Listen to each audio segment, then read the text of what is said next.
समस्त praise the Lord. प्रभु समस्त आशीर्वाद करंतु, अनुग्रह करंतु। प्रभु को दया हेतु आम जीवित अच्छे से प्रभु वाक्य मन को कहे प्रथम करंतियो 1 पर्व 31 पद जेपरी लेखा अच्छी जे दर्प करे से प्रभु ठारे दर्प करे। सुंदर वाक्य अटे। आमने निजर संपत्ति पर नहीं, निजर बड़ पर नहीं, निजर अनेक विषय अच्छी लेकिन मुझे दर्प कर नहीं। आम एमती दर्प करवा मु प्रभु को जानी, मु प्रभु को चिन्ह, मु परित्राण पाई प्रभु यह कोई आम दर्प करवा। ओके से सर्वदा आम गर्व करूँ, दर्प करूँ, प्रभु दर्प करूँ।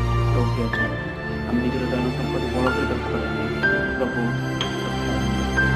प्रभु समस्त